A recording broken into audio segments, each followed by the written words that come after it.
आइए सुनिए, देखिए, समझिए सनातन सत्य। जैसी दृष्टि वैसी सृष्टि, दृष्टि विज्ञान।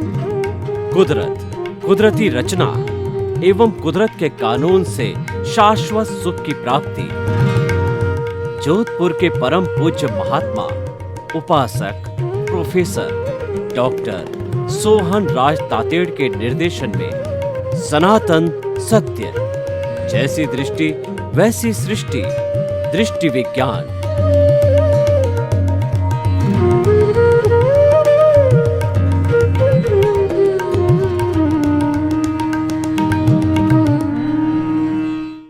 ओम शांति प्रभो, जय शांति प्रभो। पार्श्वनाथ माँ वीर प्रभो। ओम शांति प्रभो, जय शांति प्रभो। पार्श्वनाथ माँ वीर प्रभो। ओम शांति प्रभो, जय शांति प्रभो। पार्श्वनाथ माँ वीर प्रभो। ये मेरे भीतर विराजमान शुद्ध आत्मा भगवान, मुझे ऐसी शक्ति दो, जागृति दो कि मैं किसी के दोष नहीं देखूं, मेरे मन में किसी के प्रति बुरे भाव नहीं आवे, मेरे द्वारा किसी को दुख न हो, मेरा राग द्वेष हर क्षण घटता रहे, मेरा संभाव बढ़ता रहे, मैं किसी के प्रति अभिप्राय और ओपिनियन नहीं दूं। मुझे हर जन्म में मुक्ति के कर्म मिले, मुझे हर जन्म के अंदर ज्ञानी पुरुष मिले, सद्गुरु मिले। मुझे ऐसा आशीर्वाद दो, कृपा करो, शक्ति दो, जागृति दो। भाई और बहनों, मातृशक्ति को नमन। आज हमारा बहुत सुंदर विषय, क्या आपने जीवन का लक्ष्य बनाया? बहुत अच्छा एपिसोड है। तो हम हर एक से कहना चाहते हैं कि जब जन्म ले लिया हमने और 5-7 साल के हम हो गए, यानी हमें समझ आ गई, तभी से हम धीरे धीरे डेवलप करके जीवन का लक्ष्य बनाना है। क्योंकि बिना लक्ष्य के प्लानिंग नहीं होती है। और ऐसा कहा जाता है, जितना आप लक्ष्य ऊंचा बनाओगे उतनी प्लानिंग लंबी होगी, तीव्र होगी। देखिए कि भगवान ने सबको 24 घंटे दिए हैं, गरीब को, अमीर को, नेता को और साधारण व्यक्ति को। और कोई भी ऐसा व्यक्ति नहीं है जिसको 24 से ज़्यादा जो है घंटे दिए। क्यों? भगवान तो सबके साथ में समानता का व्यवहार करता। भगवान का तो था कुदरत, कुदरत तो सबकी माँ है और सबके साथ में एक समानता का व्यवहार करता। प्रश्न ये है, व्यक्ति 24 घंटे का सदुपयोग कैसे करता है? वह अपना अपना दृष्टिकोण होता है, वह अपना अपना व्यू होता है। और अपना अपना व्यू सार्थक करके परिणाम स्वरूप कब आता है? कि जबकि लक्ष्य होना चाहिए। एक साधे सब सधे और सब साधे सब जाग। व्यक्ति जीवन के अंदर एक लक्ष्य बना देता है और उस तरफ बढ़ता जाता है। चरे वेती हम चलते रहे, कारवां बनता गया। महात्मा गांधी को जब जो है वो अमेरिका गए, तो एक गोरे व्यक्ति ने जो उसको गोरे और काले के भेद के कारण उसको फर्स्ट क्लास के डिब्बे से बाहर फेंक दिया। उसी दिन महात्मा गांधी का लक्ष्य बन गया कि हे गोरे लोगों, जिस तरीके से तुमने मुझे चलती ट्रेन में बाहर फेंका है, तुम्हारी जड़ों को मैं उखाड़ करके और तुम लोगों को वापस तुम्हारे यूके स्टेट, लंदन, यूके के अंदर मैं तुम्हें भेज दूंगा और तुम्हारी जड़ों को उखाड़ फेंकूंगा मैं। तो उसी तरीके से अपनी अपनी पसंद का लक्ष्य जो है हमें बना देना चाहिए और उसके अनुरूप हमें कार्रवाई करती रहनी चाहिए।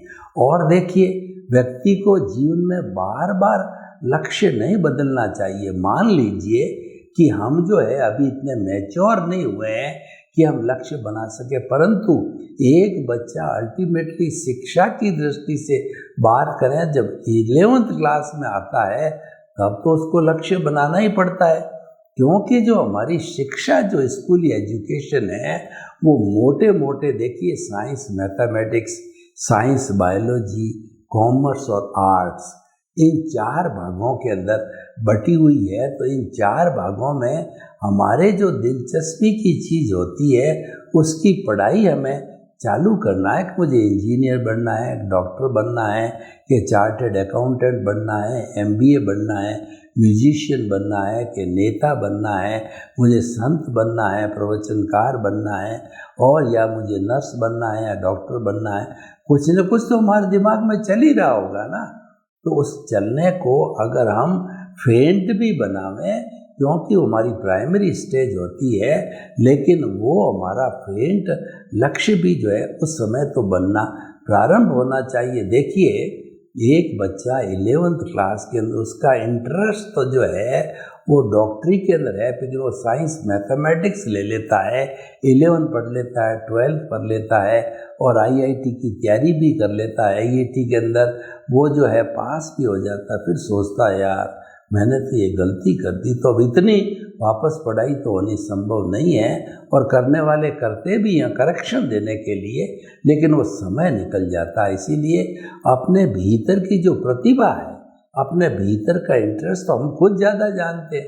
जैसे मैं प्रवचन दे रहा हूँ, मैं जो शिक्षा जगत से जुड़ा हुआ व्यक्ति हूँ, तो मैंने मेरा शिक्षा का जीवन के अंदर प्रारंभ से ही जो है शिक्षा को स्थान दिया, शिक्षा का लक्ष्य बनाया, इंजीनियर बना, बाद में मैं प्रोफेसर बना। तो ये मेरे शिक्षा का लक्ष्य आज भी चला आ रहा है। सारी एक्टिविटीज़ मेरी शिक्षा से जुड़ी। मैं बिजनेसमैन हूँ, तो किस तरीके से सारी एक्टिविटीज़, प्रवचन करना और जो है पुस्तकें लिखना और उसके आर्टिकल्स लिखना, सुविचार लिखना, ये एक बिजनेसमैन इतना समय कहाँ से निकालेगा?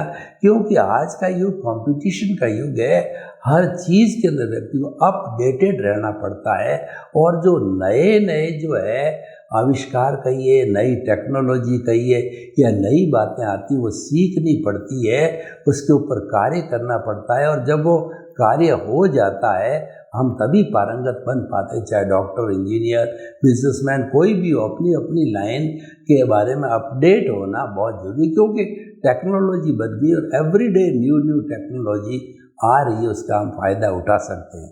तो भाई और बहनों, लक्ष्य बनाने की बात करते हैं। देखिए, लक्ष्य 2 तरह के होते हैं। एक लक्ष्य तो हमारा भौतिक लक्ष्य होता है, यानी जिस जगत में हम जी रहे हैं, जैसा हम जीवन यापन कर रहे हैं, उसका लक्ष्य होता है। और उस लक्ष्य को प्राप्ति करने में समाज साथ देता है, परिवार साथ देता है, मित्रगण साथ देते हैं, हमारे काम करने वाले साथ देते हैं। वो तो एक सामूहिक का लक्ष्य हो गया। तो वो लक्ष्य जो है हमारे व्यवहार जगत से जुड़ा होता है। दूसरा लक्ष्य होता है हमारे अस्तित्व से जुड़ा हुआ है। अस्तित्व का अर्थ हुआ कि who am I, from where I came and where I am to go. ये तीनों प्रश्न का जो है हमारा भीतर का भी लक्ष्य बनना चाहिए। और आप क्वेश्चन करोगे तो इसका जवाब भीतर से मिलेगा, मैं कौन हूँ। आपको अगर गहराई में जाओगे, अध्ययन करोगे, ज्ञान लोगे, तो आप उसको जवाब मिलेगा कि मन वचन काया से मुक्त, ऐसा मैं शुद्ध आत्मा हूँ। यानी मैं जो है मन वचन काया मात्र नहीं हूँ। मन वचन काया तो मेरा भुगतान है, मन वचन काया तो मेरा रिलेटिव सत्य है, व्यवहार सत्य है। मन वचन काया तो हमारा व्यवहार का जगत है, जो कि रिलेटिव है, रियल नहीं है।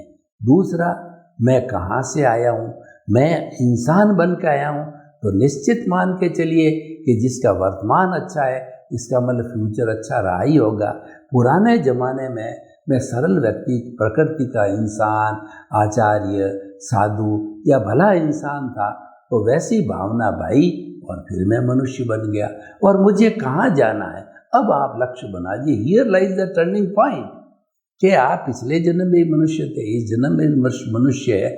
और मनुष्य एक ऐसा व्यक्तित्व है जो अपने स्वरूप को पूर्णता प्राप्त कर सकता है, जो 100 में से 100 मार्क्स ला सकता है, वो एक्सीलेंट बन सकता है, दूसरा प्राणी नहीं बन सकता।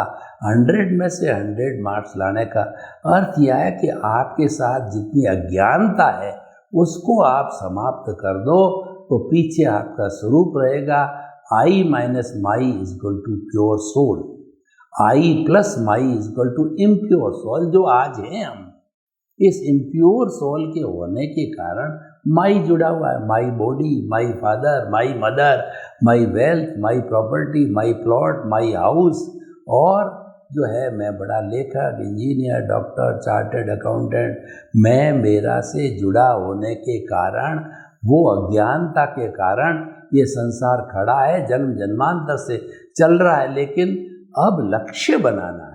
लक्ष्य बनाना क्या है कि माई को माइनस करना है, माई को मिटाना है। माई अज्ञानता है, माई जो है जड़ पदार्थ है, उसको कार्बन शरीर है, लिंग शरीर है, उसको समाप्त करना है, संपूर्ण निर्जरा करनी है। तो जीवन का लक्ष्य बन गया कि ये अगर हम नींव लगा देंगे, यानी दूसरे शब्दों में हम सनातन सत्य की बात करते हैं, तो शाश्वत सुख की नींव लगाओ। अपना जो अस्तित्व है वो शाश्वत सुख का अस्तित्व है, लेकिन क्योंकि मैं सच्चिदानंद हूँ। सच्चिदानंद का मतलब, सत का मतलब विनाशी, चित्त का मतलब मैं ज्ञान दर्शन वाला, और आनंद मेरा लक्षण है। तो मुझे संपूर्ण आनंद की प्राप्ति करनी है, संपूर्ण लक्ष्य की प्राप्ति करनी है। तो उस लक्ष्य की प्राप्ति करने के लिए जो है अस्तित्व की जानकारी करना है, अपने आप को पहचानना है। अपने आप को पहचानने के लिए हमको अज्ञानता को संपूर्ण रूप से जड़ मूल से समाप्त करना पड़ेगा। देखिए कि अगर मैं कुछ गेहूं के दाने लेता हूं और गेहूं के दाना को जो है ज़मीन में उगा देता हूं, फिर उसमें खाद देता हूं, पानी देता हूं, और उसको जो है पशु पक्षियों से बचाता हूँ, धीरे धीरे जो है वो बड़े होकर के पौधे बनते हैं, और पौधे बन कर के वो जो 2-3 महीने के बाद के अंदर उसके गेहूं के एक दाने में हजारों दाने बन जाते हैं। यानी कि जो है उसमें उगने की क्षमता थी, उसके अंदर कार्बन शरीर था, उसके अंदर जो है वह अज्ञानता थी जब वो उगा और बना। अब मैं क्या करता हूँ, कुछ जो गेहूं के दाने मैंने वो रॉ रूप में लिए थे, उनको मैं वो भून देता हूँ तवे पर। भून देने के बाद में फिर उगाता हूँ, तो वो नहीं उगते हैं, क्योंकि चेतना जल गई, वो मृतवत हो गए। तो मृतवत नहीं उग सकता। जिसमें राग द्वेष हो, जिसमें अज्ञानता हो, जिसमें कर्म शरीर हो, जिसमें कॉजल बॉडी हो, जिसमें कार्बन शरीर हो, वही जो है प्राणी जन्म ले सकता है, उसके बिना जन्म नहीं ले सकता है। तो जीवन का लक्ष्य बन गया, उस कार्बन शरीर को भस्मीभूत करो, उस कार्बन शरीर की वैल्यू 0 करो, तो आपकी वैल्यू 100% हो जाएगी। अभी तो क्या है, हमारे अज्ञानता की वैल्यू 100% है, तो हमारी वैल्यू 0% हो गई। ये एक दूसरे से विपरीत है। एक की वैल्यू बढ़ाओगे तो दूसरे की घटेगी, दूसरे की बढ़ाओगे तो पहले की घटेगी। ये तो आपस के अंदर कार्बन शरीर और आत्मा का जो है वो मल्ल युद्ध अनादि अनंत काल से चल रहा है। कर्म शरीर जब जीत जाता है तो मनोरंजन होता है, और आत्मा जीत जाती है तो आत्मरंजन होता है। यानी आत्मा के जीतने से क्षोभसम होता है, और जो है हमारे इस कार्बन शरीर के जीतने से हमारा उदय और प्रारब्ध होता है, जो सुख दुख की हम अनुभूति करते हैं। तो जीवन के लक्ष्य दोनों बनाने हैं, क्योंकि हमारे पास में समय लिमिटेड है।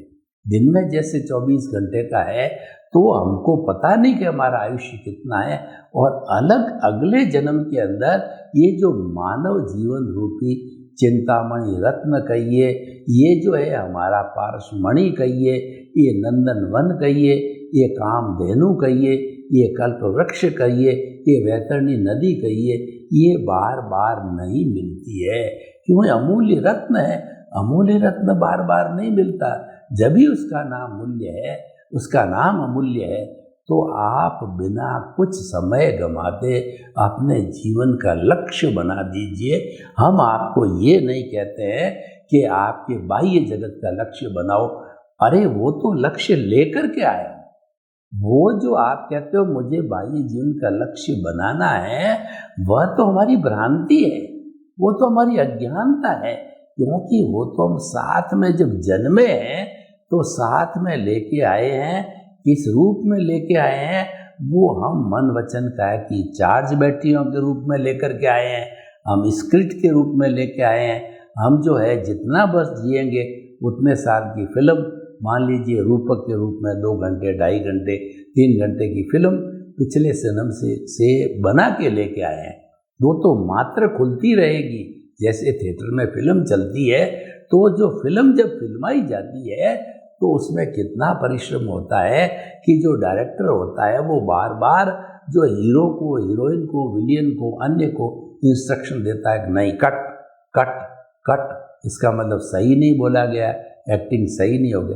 कितनी बार परिश्रम करके और फिल्म तैयार होगी, वो तो हम लेके आ गए। अब उसमें हमारी कोई स्वतंत्रता नहीं है। वो तो जिस दिन हमारा आयुष्य पिछले जन्म में समाप्त हो गया था, हमने जो कुदरत रूपी एग्जामिनर को दे दिया, और वो कुदरत है, वो सनातन है, वो कल भी, आज है और आगे भी रहेगी।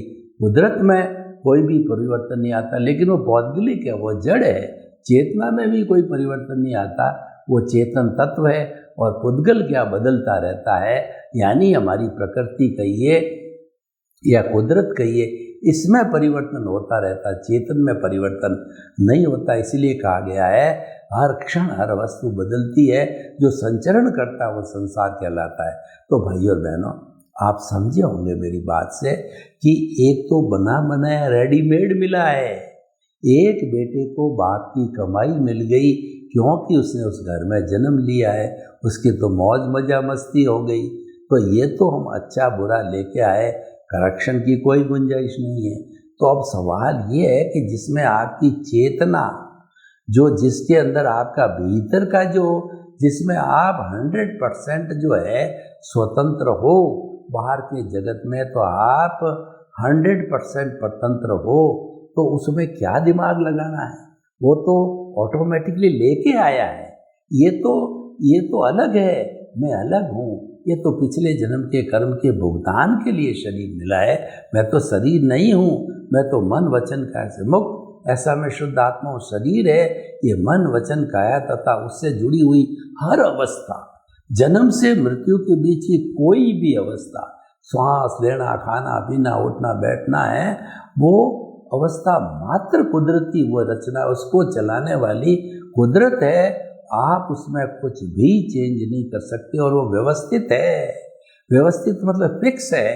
कैसे फिक्स है मैं आपको बताऊं कि जो है हम घर से निकले, और घर से निकलने के बाद के अंदर हमारी गाड़ी में कोई थोड़ी बहुत गड़बड़ थी, और जो उस गाड़ी का भिड़ना या एक्सीडेंट होना निश्चित था, तो हम निकल गए। हमने खूब कोशिश की उसको कि जो है धीरे धीरे चलाया, क्योंकि हमको डाउट लग गया गाड़ी के अंदर बबलिंग कर रही है, कुछ कर रही है। लेकिन सब कुछ सावधानी बरतते हमने सोचा उसको 1 दिन 2 दिन में और रनिंग कराएंगे, लेकिन सब कुछ होते होते बसते बसते भी गाड़ी भिड़ गई, एक्सीडेंट हो गया।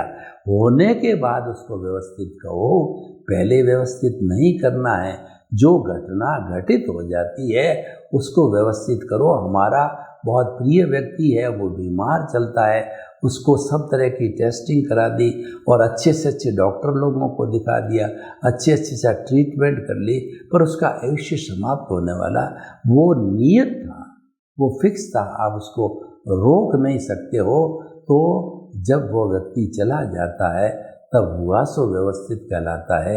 यानी कोई भी हमारा रिलेटिव सत्य है, हमारा कोई भी व्यवहार जगत है, कोई भी पुरुषार्थ जो हम कर रहे हैं उसको करते रहो, और जब उसका रिजल्ट आ जाता है, क्योंकि भगवान कृष्ण ने कहा कि कर्म करना तुम्हारे बस की बात है, लेकिन जो है उसका फल है वो तुम्हारे हाथ में नहीं है।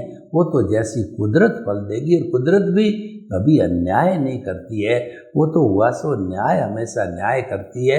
वह फल वही देगी जो आपने पिछले जन्म में भाव डाले थे, कॉजल बॉडी बनाई थी। ये बात अलग है कि पिछले जन्म वाला तो मर गया, उसको तो जला दिया, हमको पता नहीं क्या किया, लेकिन एविडेंस जो है, जो इस जन्म में आत्मा की, वही एविडेंस पिछले जन्म उसी आत्मा की थी, भविष्य में भी उसी आत्मा की रहेगी। तो हम आपको ये कहना चाहते हैं कि आप जीवन का लक्ष्य बनाइए, एक तो बना हुआ है तो उसको चलने दीजिए, उसी में संतुष्टि कर दीजिए कि जो है मुझे तो आपको पता नहीं है, आपको पता नहीं है कि ये स्क्रिप्ट किस तरह से खुलने वाली है, स्क्रिप्ट में क्या लिखा हुआ होता है। आप तो चाहते थे कि इंजीनियर बनना, पर जो है आप डॉक्टर बन गए। तो जब डॉक्टर बन गया, डिग्री ले ली, आपने हॉस्पिटल में ड्यूटी ज्वाइन कर ली, तो कहना चाहिए हुआ सो न्याय, कि हमारे तो भाग्य में यही लिखा था, उसी के अनुरूप जो है कुदरत ने मुझे डॉक्टर बनाया। इंजीनियर बनना मेरे भाग्य में नहीं था। अब देखिए कि एक लड़का होता है, तो जब वो लड़की पसंद करने बैठता है तो उसके पेरेंट्स है, उसके जो भाई बहन है, वो खुद है, कई लड़कियां फ्रेंड्स है, बहुत सी 5, 7, 10 लड़कियां देखते हैं। वो क्यों देखते हैं कि वो उनकी चॉइस होती है, लेकिन अल्टीमेटली तो उसका एक लड़की से ही एंगेजमेंट होना, वो द्रव्य क्षेत्र काल भाव के अधीन, वो काल पका नहीं है। लड़की का जो द्रव्य रूप में तो जन्म जो है वो बहुत पहले हो गया, और जब काल नहीं पका तो क्षेत्र भी नहीं पका है, और भाव तो उसके शादी के ही है। मुझे भाव जो है कि मुझे शादी करनी है, तो जो है जब काल पक गया, क्षेत्र भी पक गया और द्रव्य तो हाजिर था, यानी वो लड़की तो पहले ही जन्म ले चुकी थी, उस लड़की का उसके साथ में एंगेजमेंट हो जाता है, क्योंकि प्रीडेस्टिन्ड था, ये पहले से ही तय किया हुआ था। और जो 10 जो है लड़कियों को देखा, वो उसका रिलेटिव पुरुषार्थ तो है ही है। देखिए अंगुली हिलती है तो ये भी पुरुषार्थ है, लेकिन पुरुषार्थ कैसा, रियल है या रिलेटिव है, वो 2 भागों में बटा हुआ। रियल पुरुष, बड़ी सिंपल सी थ्योरी है कि रियल पुरुषार्थ आत्मा से जुड़ा हुआ है, रिलेटिव पुरुषार्थ मन वचन काया से जुड़ा हुआ है। आप बिल्कुल डिस्टिंक्शन कर दीजिए कि आप क्या करते हो, पचकान करते हो, आप समय खेत पकड़ते हो, आप माला फेरते हो, आप ज्ञान विधि करते हो, आप जो है वो भगवान का स्मरण करते हो, आप मंदिर जाते हो, ये सारी धार्मिक क्रियाएं हैं। ये क्रियाएं किससे जुड़ी हुई है, मन वचन काया से जुड़ी हुई है। तो ये क्रिया जो है, क्रिया को हम गलत नहीं मानते, भगवान की वाणी हम कैसे गलत कह सकते हैं, वो हम कोई अथॉरिटी नहीं गलत कहने के लिए, लेकिन वो भगवान की वाणी शुभ प्रवृत्ति होने का पुण्य पाप से जुड़ी हुई है।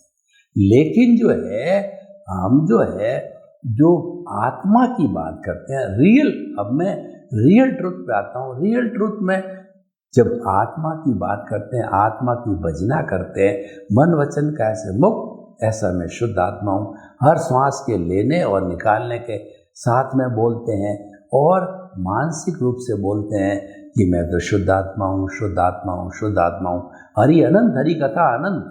हम मात्र जो है हरि की कथा करते हैं कि अजर है, अमर है, अविनाशी है, टंकोत्कीर्ण है, ये रुकती नहीं, जलती नहीं, कटती नहीं, मरती नहीं, किसी को रोकती नहीं, ये तो अव्याबाद है, अछूत है, ये अजन्मा है।